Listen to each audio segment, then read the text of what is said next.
বেদখল কৰাৰ নামত তেওঁলোকে যি ধৰণে সাম্প্ৰদায়িক ৰাজনীতি চলাইছে, যি ধৰণে তেওঁলোকে সাম্প্ৰদায়িক কথা বতৰা কৈছে, সেই সাধাৰণ জনতাৰ কাৰণে কিন্তু খুব ভয়ানক এটা পৰিস্থিতি আহি পৰিছে। আজি গৰু খুঁটিত উচ্ছেদ কৰিলে, গৰু খুঁটিৰ পৰা আমাৰ কি লাভ হৈছে সেইটো চাব লাগিব। আজি মঙলদৈ বিভিন্ন ঠাইত খাৰুপেটীয়া অঞ্চলতো উচ্ছেদ কৰিছে, আমি চাব লাগিব। আজি উজনি অসমত আজি সৌ সিদিনা এগৰাকী গুণগুণ চুতীয়া নামৰ ছোৱালীৰ খেতি পথাৰ আছিলে, সেই খেতি পথাৰৰ মাজত তেওঁলোকে উচ্ছেদ কৰিছে। আজি সাধাৰণ মানুহক তেওঁলোকে ঘৰ বাৰী ভাঙি দিছে। আজি যিকোনো দেশতেই হওক এটা গণতান্ত্ৰিক ব্যৱস্থাত যেতিয়া এটা গৃহ ভাঙি দিয়া হয়, এটা ঘৰ ভাঙি দিয়া হয়, কিন্তু সেই মানুহখনৰ কাৰণে এটা সংস্থাপনৰ ব্যৱস্থা আগতেই চৰকাৰে নিৰ্ধাৰণ কৰিব লাগে। কিন্তু সেই কামটো নকৰি তেওঁলোকে যধে মধে যিকোনো ঠাইতে চৰকাৰী মাটি উচ্ছেদ কৰা বুলি কৈ তেওঁলোকে মানুহক হাৰাশাস্তি কৰিছে।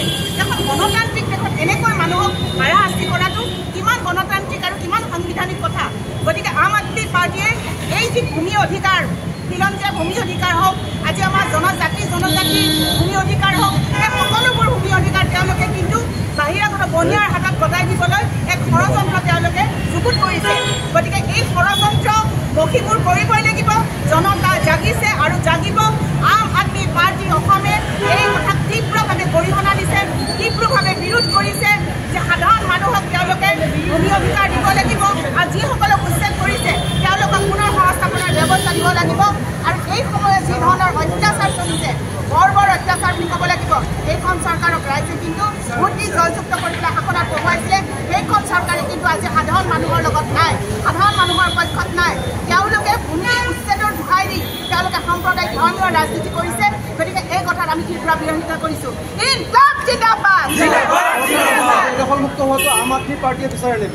চৰকাৰী মাটি বেদখল হ'ব লাগে, আমি নাই হ'ব নালাগে বুলি কোৱা নাই।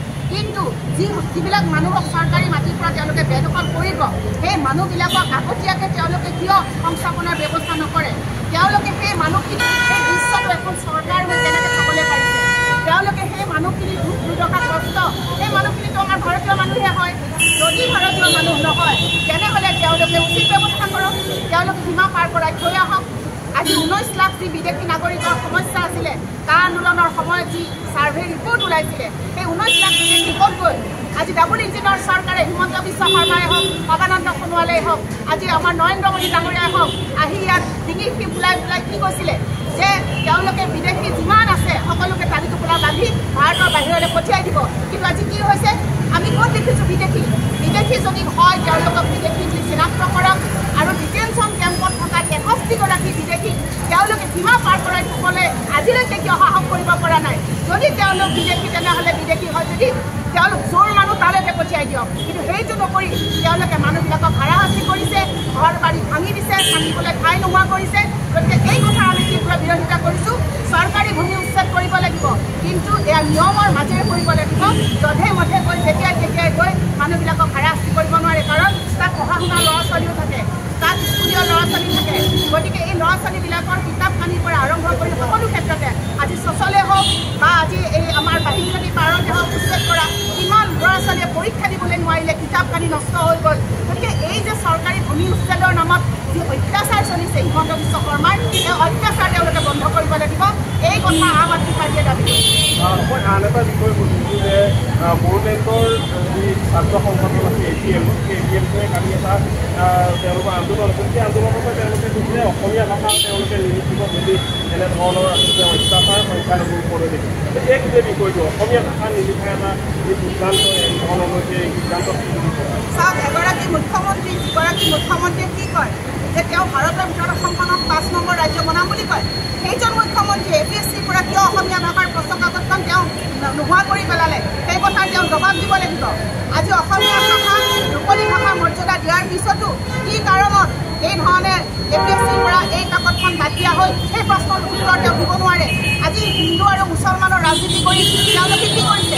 এই মানুহখিনি মুখেৰে ক'বলৈ বাধ্য কৰাইছে যে যিখিনি মানুহে আজি নিজৰ মাতৃভাষা অসমত থাকি অসমীয়া বুলি লিখিবলৈ তেওঁলোকে আজি বছৰ ধৰি লিখি আহিছে, তেওঁলোকক মানসিকভাৱে অত্যাচাৰ কৰিছে, তেওঁলোকক ভূমি অধিকাৰৰ পৰা বঞ্চিত কৰিছে, তেওঁলোকে এইখিনি কথা ক'বলৈ বাধ্য হৈ পৰিছে। গতিকে এয়া এক ষড়যন্ত্ৰ। আৰু ইয়াত হ'ল নাগপুৰীয়া ৰাজনীতি চলিছে। ইয়াত হিন্দী ভাষা জাপি দিবলৈ বিচাৰে, ইয়াত অন্য ভাষা জাপি দিবলৈ বিচাৰে।